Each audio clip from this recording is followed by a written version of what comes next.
Pour exemplifier la musique de Chopin, je vais cette fois-ci prendre 5 partitions.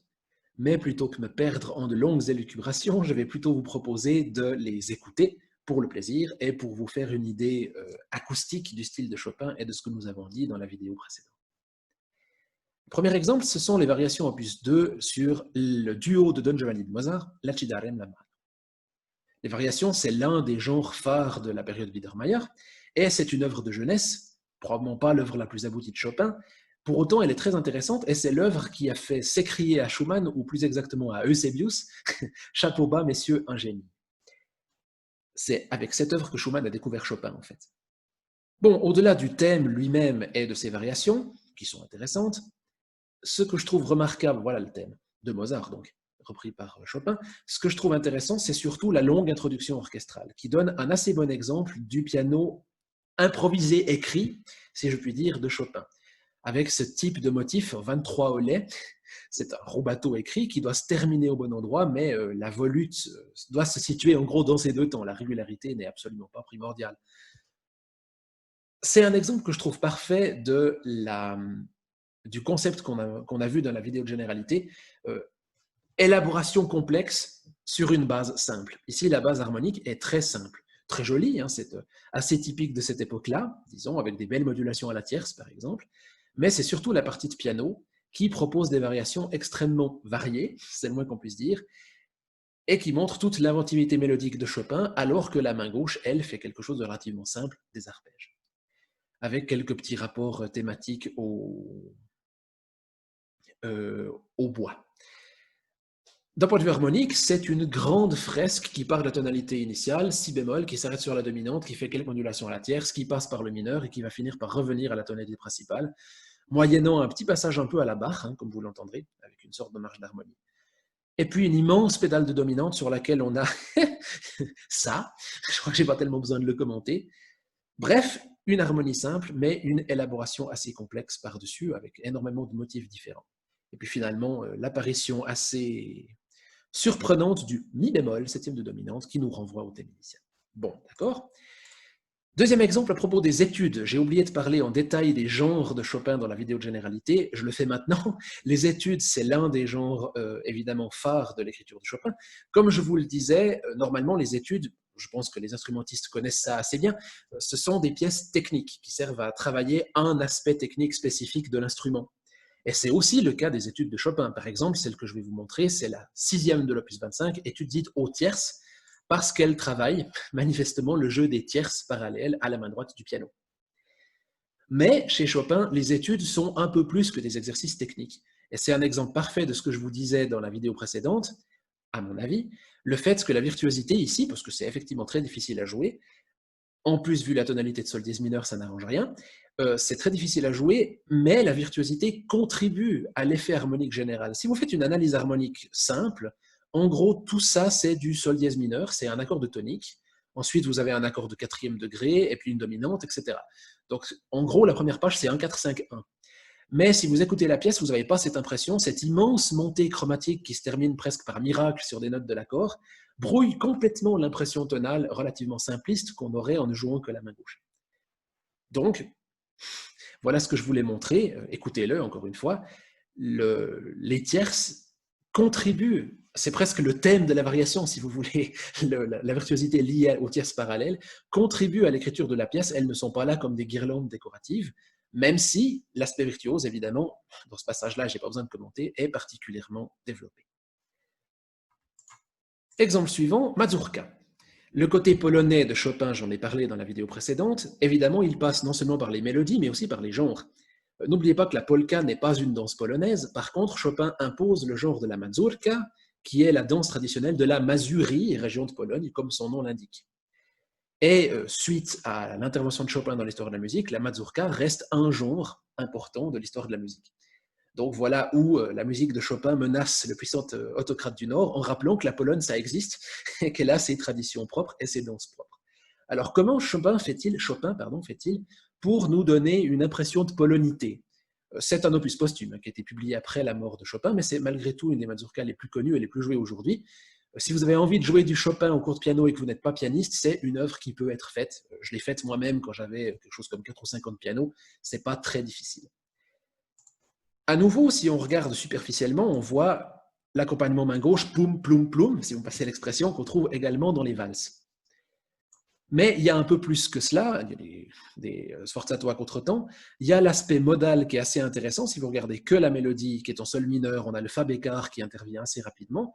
Vous me direz c'est normal, on module en si bémol. Oui, mais quand même, si on regarde que la mélodie, elle donne l'impression d'être en mode de sol, au fond. Et puis vous avez dans la deuxième partie une marche d'harmonie que Chopin a oublié d'arrêter, si je puis dire, qui est assez amusant. C'est une chute de quinte qui nous fait partir de, voilà la deuxième partie, elle est en si bémol majeur. Donc il part de ces tonalités, il passe par Do, Si bémol, La bémol, Sol bémol. On a l'impression qu'il a oublié d'arrêter la chute de quinte. Et lorsqu'il revient à la tonalité initiale, c'est une transition complètement brutale. C'est une reprise de l'élément initial, mais sans aucune transition. Donc une sorte de marche d'harmonie qui a mal tourné, d'une certaine manière, avec un caractère humoristique, léger, sautant, assez évident, d'autant plus sautant étant donné la conclusion que vous voyez là. Et puis ce que je trouve surtout intéressant, évidemment, c'est ça. Là, vous avez un motif basé sur la gamme mineure chromatique, pardon, ça ne veut rien dire ce que j'ai dit, la gamme mineure harmonique, avec le saut de seconde augmentée Fa dièse Mi bémol, orné avec un triolet, qui semble sorti du fond des âges, sorti de nulle part, absolument pas accompagné, comme vous le voyez, sotto voce. Voilà un exemple de mélodie qui pourrait être une mélodie polonaise ou une réminiscence d'une mélodie que Chopin aurait entendue de sa jeunesse. Même si c'est pas vrai, c'est pas grave. C'est l'exemple d'une mélodie de ce caractère-là que l'on ose intégrer dans une forme de salon et qui va finir par nous ramener à l'élément initial, à la mélodie initiale. Voilà. Deux derniers exemples, peut-être d'un Chopin un peu plus abouti, un peu plus tardif. Le Nocturne opus 62 numéro 2, Nocturne 18. J'espère que je suis juste dans mon classement parce que ça ne me rappelle rien. Ici, j'ai numéro 2. Pourquoi 18? Bon. Je ne me souviens plus de la numérotation des nocturnes. Bref, ce nocturne-là, et je vous recommande vivement l'enregistrement de Claudio Haro, qui est remarquable, je trouve, malgré la qualité assez faible de l'enregistrement dans cette pièce. Bon, ça c'est intéressant pour le traitement de l'harmonie, en particulier par Chopin. De nouveau, si vous regardez les choses superficiellement, vous avez une main gauche qui fait des poum, ploum, poum, ploum, que je disais tout à l'heure, c'est-à-dire des basses et des accords, et une mélodie qui se déploie par-dessus. D'accord. Si vous regardez encore une fois les choses de loin, vous voyez un début en Mi majeur, pas de souci, et qui va nous amener finalement à la dominante ici, Si majeur. Pas de problème, et ensuite on aurait une marche d'harmonie, voilà. Ça n'a rien l'air de casser pour le moment. Mais si on rentre un petit peu dans la partition et qu'on regarde l'harmonie, je prends juste quelques exemples. Ici, par exemple, vous avez 1, 5, 6. Bon, d'accord, cadence rompue. Jusque-là, tout va bien. Quelques dominantes intermédiaires, ça commence à s'éloigner un petit peu, on se retrouve en Fa dièse mineur, on tourne autour de Fa dièse mineur et on revient péniblement à Mi majeur. Ça, c'était la première fois. Deuxième fois, on revient ici au thème initial. Vous voyez que c'est la même chose que là, mais avec une broderie quand même légèrement plus étendue. Cette fois-ci, on a non plus seulement 5, 6, mais une dominante intermédiaire. Et là où on avait l'arrivée sur Fa dièse mineur, il met un Sol bécard, une sorte de chromatisme qui fait une cadence phrygienne qui nous amène en Si mineur, avant de nous ramener finalement vers, je ne sais pas exactement, parce qu'il fait une deuxième cadence phrygienne, ça l'amène en Sol dièse, et finalement il doit revenir en Si majeur. Ensuite, on aura la marche d'harmonie. Ce qui va vous frapper, je pense, si vous l'écoutez et si vous ne le connaissez pas, c'est qu'on reconnaît très bien les récurrences du thème, on entend très bien à chaque fois que le thème revient, ce premier thème en tout cas, mais à chaque fois il y a quelque chose qui change, et la musique va nous amener ailleurs. Un peu comme chez Schumann, elle semble être construite en prose. Dans ce passage, par exemple, c'est particulièrement clair et c'est très typique de Chopin. On est arrivé à un point assez évident, La majeur, et la basse continue à descendre. Elle est arrivée à un autre point et elle continue encore à descendre. On ne sait pas jusqu'où il va nous mener et il faut un grand effort et un grand détour pour enfin arriver à la cadence parfaite en Si majeur qu'on attendait. C'est une pièce qui globalement est en forme ABA avec une partie centrale que vous voyez comment c'est ici, basée sur un second thème, très modulant. Et lorsque vous revenez au thème initial, ici, on est un peu catapulté dedans d'ailleurs, vous allez trouver encore d'autres formes d'harmonisation, comme vous le voyez. C'est encore une autre forme de cadence évitée, et d'ailleurs j'en ai raté une avant qui nous amène en Do majeur. Bref, à chaque fois que ce thème revient, il y a une nouvelle harmonisation, une nouvelle fenêtre qui s'ouvre, un peu à la Schubert, mais en beaucoup plus concentrée. Bref, l'harmonie de Chopin est peut-être la chose la plus intéressante, et évidemment elle est au service d'un effet général, il s'agit d'un nocturne. Donc, le grand modèle des nocturnes, c'était John Field à cette époque-là, d'une pièce qui évoque une atmosphère, n'y a pas une construction de type sonate à l'intérieur de cette pièce, une atmosphère plutôt calme, plutôt nocturne justement, avec un caractère semi-improvisé, intime et obscur, un peu comme ce qui m'environne en ce moment, puisqu'il fait nuit, désormais, à 6 heures le soir. Bon, c'est donc une écoute que je vous recommande. Et puis enfin, quand même une sonate, puisque Chopin en a écrit 3, dont 2 dans la période de maturité. Je vous propose ici la sonate numéro 2, la 3 est aussi très intéressante. Et l'écoute de tous les mouvements me paraît indiquée. Bon, on pourrait remarquer beaucoup de choses, hein, le traitement de la forme sonate, mais je n'ai pas envie de me lancer dans une description très poussée. Je me contenterai donc de vous en recommander l'écoute. Mais vous remarquerez quand même le chromatisme complètement surréaliste du début, où on a une pièce qui est en si bémol mineur, comme ici, c'est clair, accord de si bémol mineur. Là, vous avez une septième de dominante, jusque-là, tout va bien. Mais si vous regardez le début, Ré bémol mi bécard, et sur ce mi bécard, vous avez un accord de Do dièse mineur. Quel est le rapport entre Do dièse mineur et ce qui vient après? J'en sais rien. C'est un glissement chromatique entre ces deux accords. Il est à peu près impossible de mettre des fonctions ou même des degrés sur ces trucs-là.